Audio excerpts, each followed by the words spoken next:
কালু রে যা নামিস রাত নিচে নামিস না।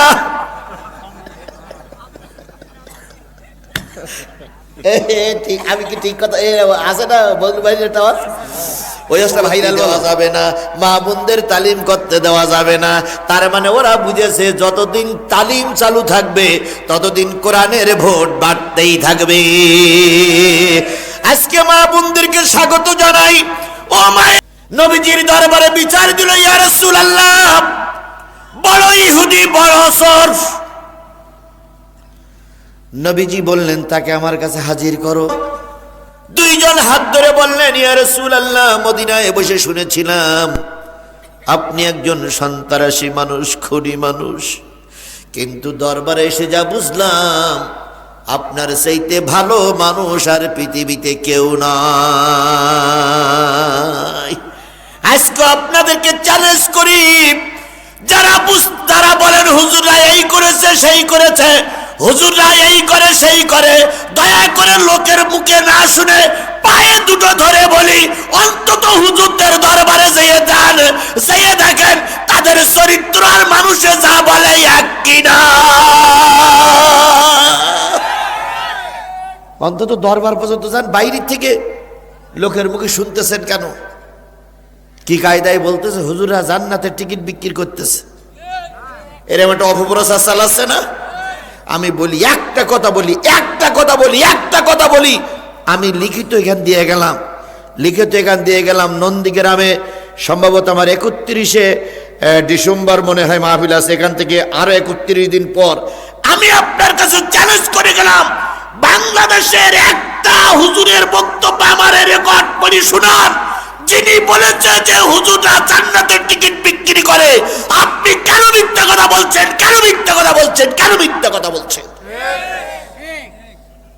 আমরা জান্নাতের টিকিট বিক্রি করি না, আমরা জান্নাতের পথ দেখাই। এই কথা বলেন, আমরা কিসের পথ দেখাই? আমরা জান্নাতের টিকিট বিক্রি করি না, আমরা জান্নাতের কি দেখাই? এসো ভাই, একই জান্নাতের টিকিট, একই জান্নাতের পথে এসে কোরআন হাদিস মেনে নামাজি হয়ে আলেম ওলামাদের সঙ্গে থেকে নবীর সঙ্গে আল্লাহর জান্নাতের মেহমান হওয়ার জন্য চেষ্টা করি। আমিন। তাহলে নবী সাল্লাল্লাহু আলাইহি সাল্লামের দরবারটা ছিল উত্তম দরবার। কথা বলেন ঠিক না ঠিক? সেই নবী আপনার আমার নবী। কথা বলেন। যারা বাজারে এখন আসেন নাই, ওনাদের নবীও কি এই নবী একই নবী?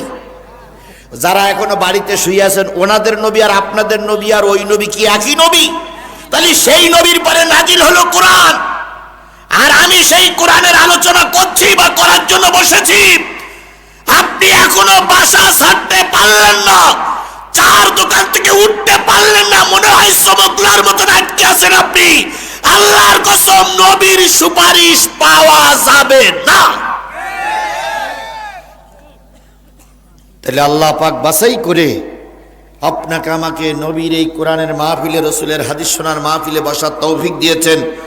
এই জন্য রসুলের নামে দুরূদ আর সালাম সাল্লাল্লাহু আলাইহি ওয়াসাল্লাম। নবীজি বলেছেন, মাস্তামা কওমান ফি বাইতিন মিন বুয়ুতিল্লাহ ইয়াতলুনা কিতাবাল্লাহ ওয়া ইয়াতাদারাসুনাহু ইল্লা নাযালাত আলাইহিমুস সাকিনাহ ওয়া গাশিয়াতুহুমুর রাহমা ওয়া হাফাতুহুমুল মালায়েকা ওয়া যাকারাল্লাহু ফি মান ইনদাহু।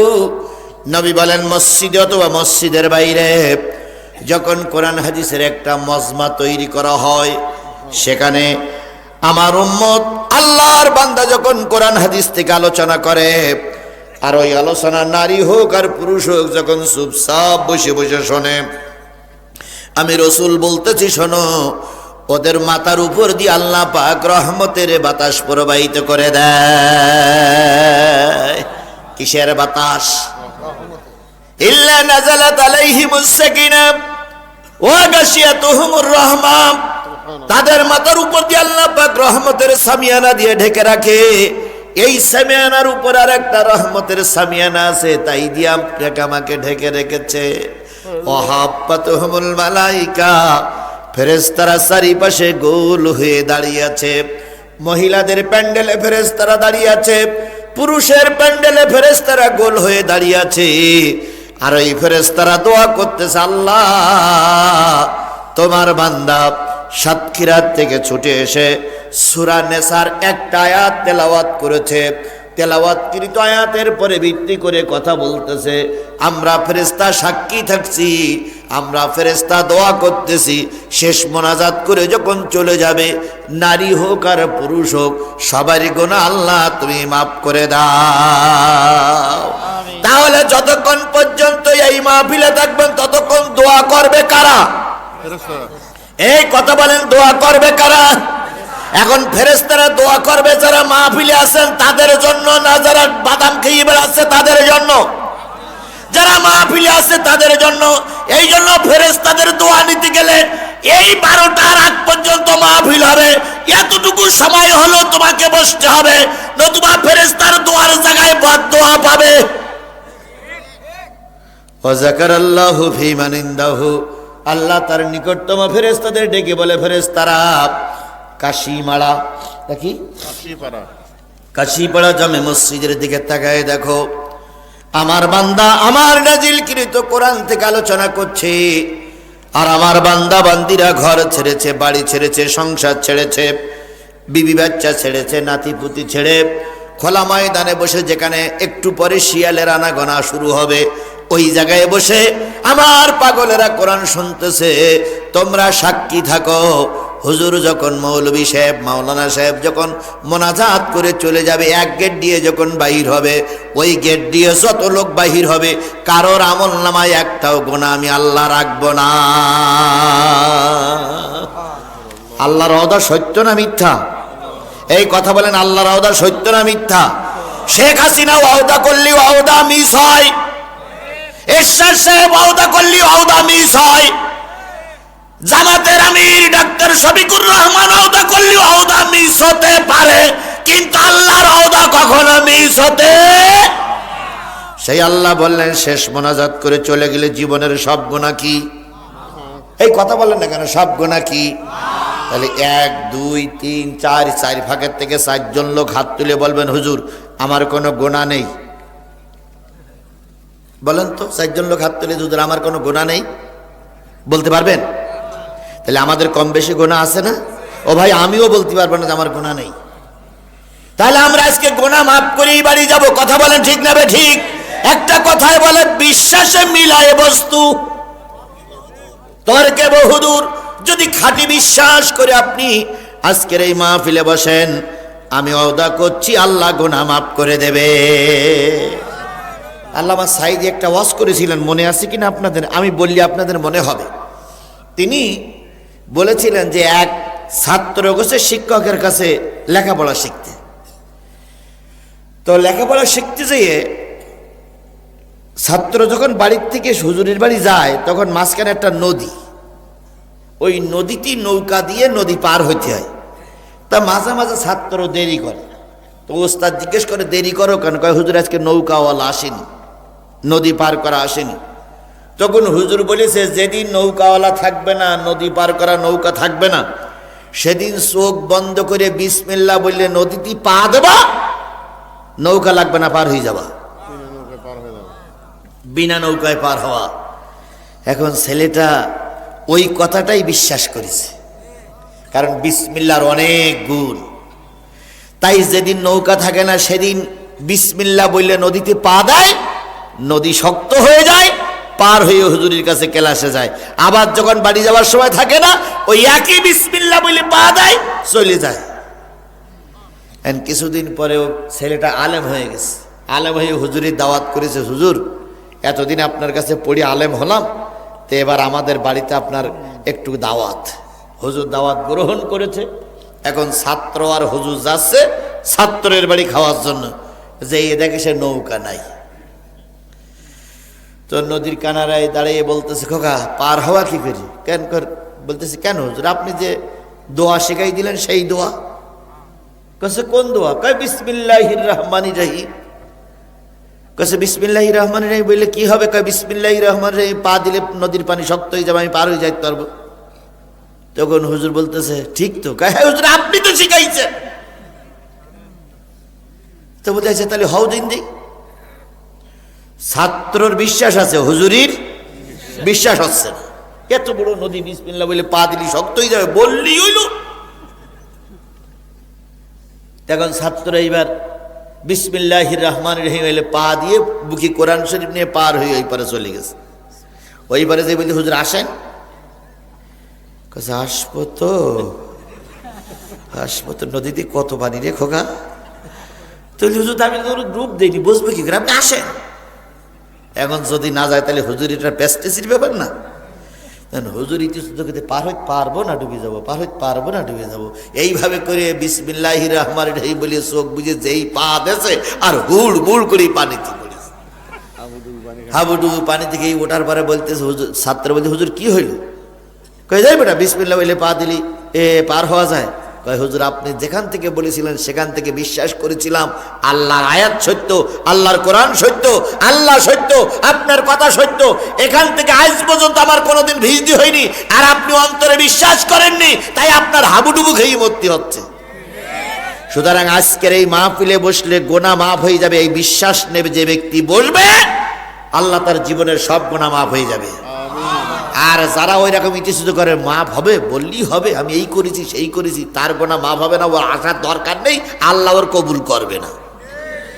তাহলে আল্লাহ পাক আপনাকে আমাকে কবুল করেছে রসুলের তরিকা, এই জন্য রসুলের নামে দুরূদ আর সালাম সবাই মিলে বলছি সাল্লাল্লাহু আলাইহি ওয়াসাল্লাম। বন্ধুগণ, একদল টকবকে যুবক এই মাহফিলটার আয়োজন করেছে। তারা যাত্রা দেয়নি, সিনেমা দেয়নি, পুতুল নাচ দেয়নি, টেলিভিশনের নাচ নাচাইনি, কোনো ঢোল তবলা বাজায়নি, তারা দিয়েছে আল্লাহর কোরআনের মাহফিল। কথা বলেন ঠিক না বেঠিক? এই যুবকেরা যদি আজকের মাহফিলে ঋণ থাকে, আগামী বছর ওই যুবকরা দুই ভাগ হয়ে যাবে। একদল যুবক বলবে মাহফিল দিয়ে ঋণ হয়ে গেছি, যাত্রা গান দিয়ে ঋণের টাকা উঠে যাবে। হ্যাঁ, কথা বলবে কি বলবে না? এই যে যুবকগুলো দেশে, সব যুবকগুলো কি কোরআনের হাফেজ? সব যুবকগুলো কি মাওলানা? তাহলে ওরা আজকে আমাদের থেকে মুখ ফিরাইয়ে নেবে যদি ওদের ঋণ থাকে, ক্ষতিগ্রস্ত হয়। সুতরাং আমরা এখানে যে লোকগুলো আসছি, নারী আর পুরুষ, সবাই যদি 50টা করে টাকা ওদের হাতে দেই, আমি কোরআন শরীফ বুকে নিয়ে বলতে পারি ওরা আজকের মাহফিলে ঋণ থাকবে না। আর যদি আমরা না দেই, ওরা ঋণগ্রস্ত হবে, আগামীতে কোরআনের মাহফিল এখানে চালু হবে না। তাহলে কোরআনটা চালু করতে চান না বন্ধ করতে চান? যারা চালু করতে চান তারা একটু হাত তোলেন তো দেখি, যারা চালু করতে চান। লিল্লাহি তাকবীর। যারা কোরআন চালুর আগের হুজুর বলছিল কিয়ামতের দিন সাক্ষী দেবে চোখ, নাক, কান, হাত। আর একটা জায়গার কথা বলিস, ওটা আমি এখন বলতে পারলাম না বলি দুঃখিত। বলেছেন বজলুর রশিদির ওয়াজ শুনেছেন আপনারা তো? উনি একবার ওয়াজ করতে যেই বলেছিল যে স্কুলে একটা ছেলে ছিল, নাম তার কালু। এই ওয়াজ সবার মুখস্থ না ভাই? নাম তার কি? কালু। কালুর গল্প মনে আছে না? যে একই জিনিসের হরেক নাম, হ্যাঁ হরেক নাম, নানান নাম, তা কেউ বলতে পারতেছে না। তা কালু ছিল সিট বেঞ্চের নিচে, শুনেছেন তো আপনারা? কালু হঠাৎ করে উঠে বলছে আমি বলতে পারি। তা যিনি কি বলে এক্সামিনে আইছে তিনি বলছে বলো তো, কসায় মাথায় থাকলে চুল, একটু নিচে নামলি, তার নিচে নামলি, তার নিচে নামলি, তার নিচে নামলি, এই পর্যন্ত বলার পরে স্যার বলতে কালু রে নামিস না, নিচে নামিস না।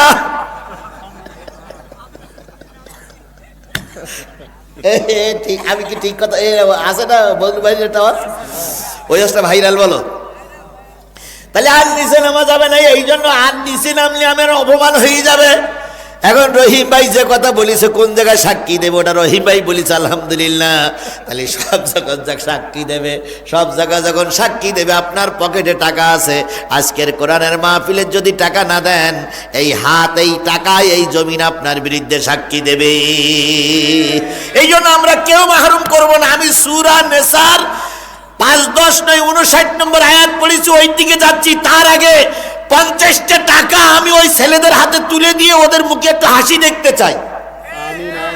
ও আমি যখন আসতেছিলাম প্রত্যেকটার মুখ মলিন, প্রত্যেকটার মুখ মলিন। আমি ওদের ভাব ভাষা দিনে বুঝলাম ওরা ঋণগ্রস্ত। আজকে যদি ওরা টাকা তুলতে না পারে তাহলে হয়তো অনেকের আজকে সারা রাত ঘুমও হবে না। এই জন্য আমি ওদের মুখে টাকাটা দিয়ে ওদের মুখে একটু হাসি দেখতে চাই। আপনারা কি হাসি দেখতে চান? আমার সোনার মানিকদের মুখে হাসি দেখতে চান? তাহলে পকেটে হাত দেন তো, আমিও হাত দেই। সবাই মিলে হাত দেন, আমিও হাত দেই, আপনিও হাত দেবেন। জি, কেউ মাহরুম হবেন না, কেউ মাহরুম হবেন না, সবাই দিবেন। সূরাতুন নিসা, নেশা মানে হলো মেয়ে লোক।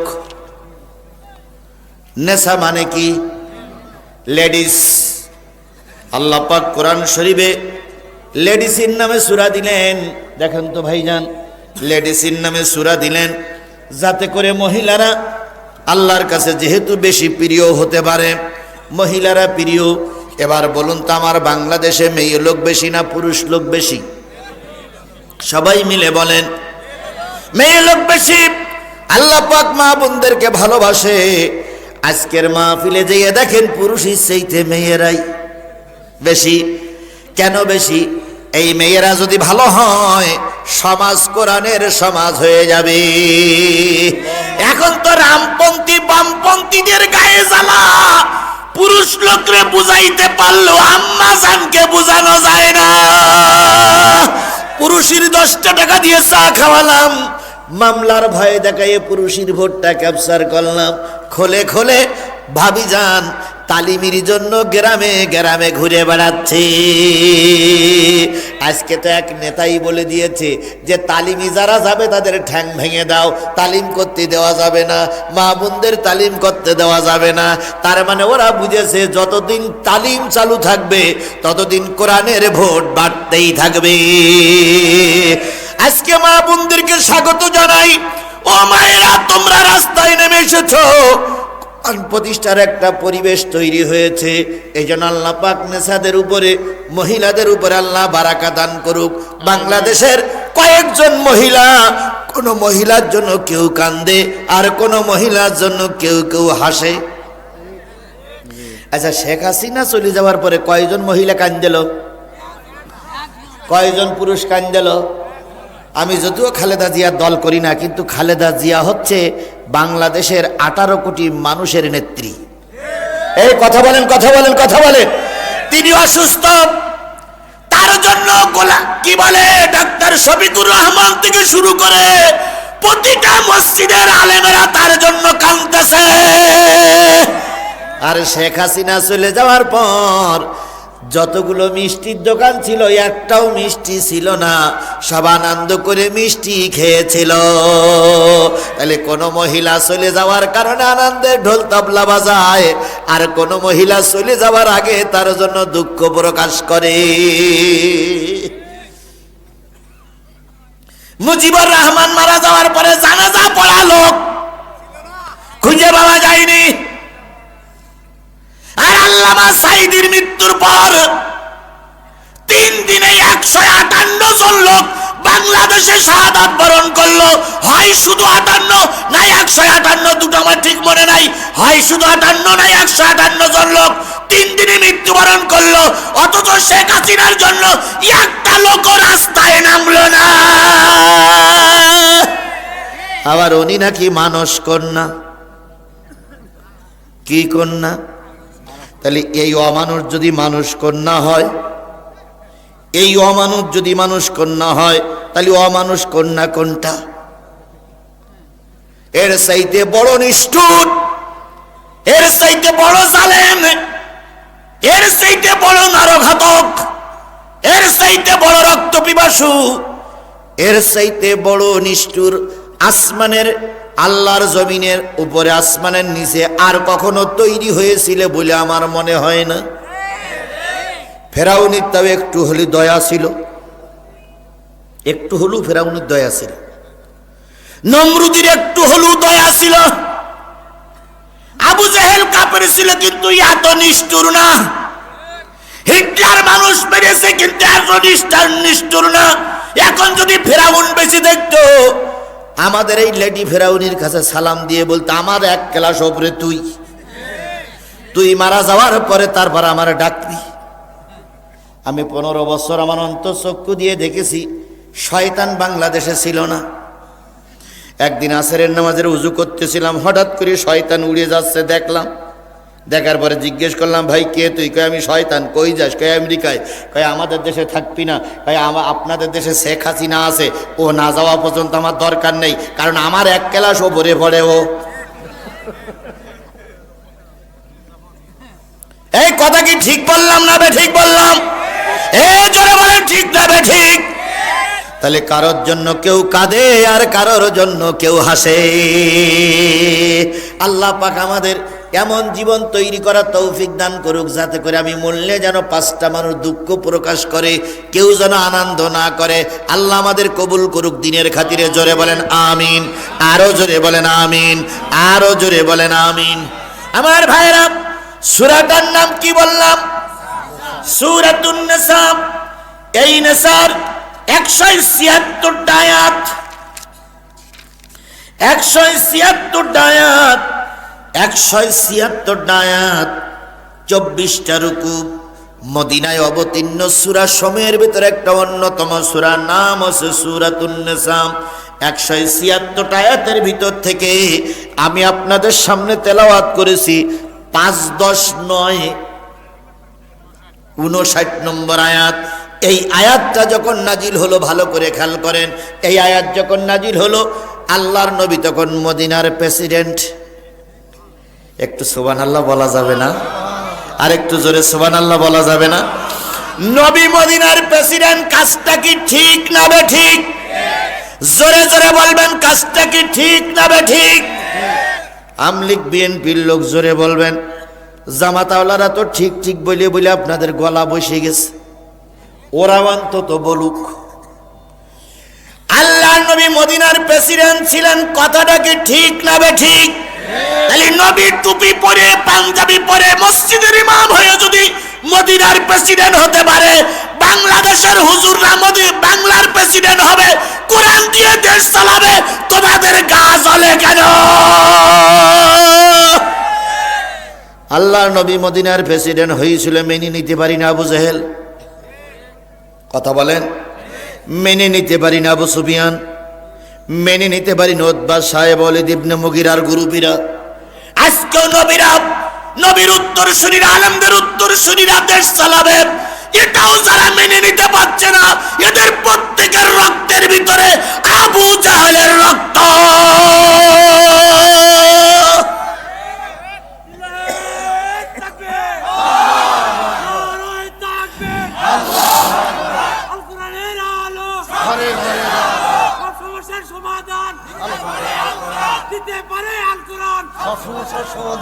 আল্লাহ আমাদের বোঝার তৌফিক দিক।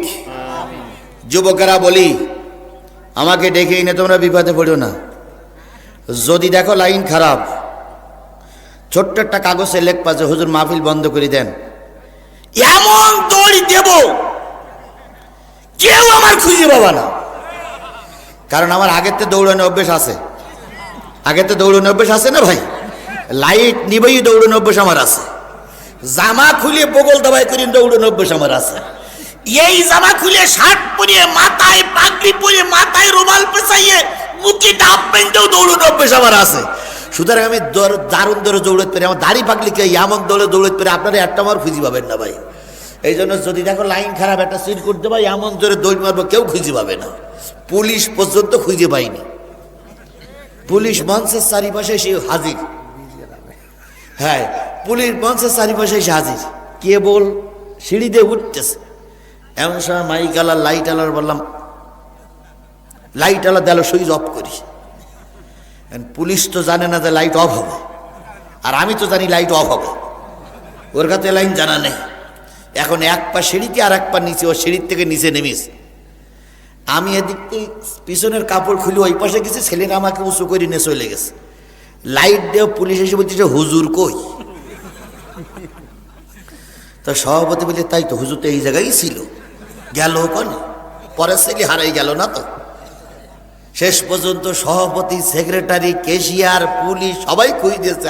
আমি বাগাল দিয়ে চলে গেছি, গাড়িতে তুলে দিয়ে বলছি হুজুর চলে যান, আমরা দেখতেছি। তাহলে আন্তরিকভাবে দুঃখিত বিলম্ব হওয়ার কারণে। তাহলে পালানো অভ্যেস আমার, সুতরাং আপনারা ও টেনশন করেন না। যদি দেখেন লাইন খারাপ আমাকে বলবেন, আমি চলে যাব। আমার ভাইয়েরা, তাহলে কি আপনারা পালাই যাবেন না থাকবেন? সেই সময়ও ছিলেন। আমি আপনাদেরকে ধন্যবাদ জানাই। আমি বাংলাদেশের সব জেলায় প্রায় ওয়াজ করেছি, যত জেলার সাহসী মানুষ দেখেছি, সবচেয়ে আমার অন্তর দিয়ে দেখেছি বগুড়া জেলার মানুষগুলো বেশি সাহসী। আমি দেখেছি আমার সাতক্ষীরার মানুষ সাহসী, আমি দেখেছি পলার বাড়ির মানুষ সাহসী, আমি দেখেছি চট্টগ্রাম জেলার মানুষ সাহসী। আপনারা সেই সাহসীর কাতারে আপনাদের নাম আছে। গোটা বাংলাদেশে আমি আপনাদের প্রশংসা করি, কারণ আমি যতবার দেখেছি ওরা বুক দিয়েছে, একটা বারের জন্য বগুড়ার মানুষ পিঠ দেয়নি। আপনারা সেই মায়ের সন্তান। আজকে কাপুরুষের মতন ময়দান বাতিলদের কাছে ছেড়ে পালাইয়ে যেতে পারেন? তাহলে আমি আমার কোরআন থেকে কথা বলতেছি। তাহলে কত নম্বর আয়াত? 59 নম্বর আয়াত যখন নাজিল হলো, আল্লাহর রাসূল তখন মদিনার কি প্রেসিডেন্ট, কেবল একটা ছোট্ট ইসলামী রাষ্ট্র বানাইছেন। সেই রাষ্ট্রের পরিধি খুব বেশি না, পরিধি খুব বড় না। ইহুদিদের সঙ্গে একটা লিয়াজো করেছেন, খ্রিস্টানদের সঙ্গে একটা সন্ধি করেছেন। সন্ধি করে ইসলামী একটা রাষ্ট্র তৈরি হয়েছে। ওই রাষ্ট্র চলছে একরকম শান্তিপূর্ণভাবে। হঠাৎ করে ইহুদি একজন বড় লিডার বড় অঙ্কের একটা চুরি করেছে। কি করেছে? চুরি করেছে। চুরি করার পরে ইহুদি ধরাও পড়িস। নবীজির দরবারে বিচার দিল, ইয়া রাসূলুল্লাহ, বড় ইহুদি বড় চোর। নবীজি বললেন, তাকে আমার কাছে হাজির করো। হাজির করা হলো। ইহুদিদের পক্ষ থেকে বড় বড় লিডাররা তার পক্ষ নিল। নবীজির দরবারে এসে তারা এই ইহুদির পক্ষে সুপারিশ করতে শুরু করলো, আমাদের লিডারদের বিচার যদি আপনি করেন, আপনার সঙ্গে আমরা থাকবো না। সন্ধি আমরা রাখতেও পারি, নাও রাখতে পারি, সুতরাং বিচার করার আগে হিসাব কিতাব করেন। নবীজি শুনলেন, যিনি দাবি করেছেন, যিনি বিচার প্রার্থী, তিনি বলেছেন, ইয়া রাসূলুল্লাহ, আমি জানি আপনি আল্লাহর নবী। পৃথিবী যদি এক প্রান্তে দাঁড়িয়ে যায়, আল্লাহর বিচার সূক্ষ্ম হবে, আল্লাহর বিচারে কোনো দুর্নীতি হবে না।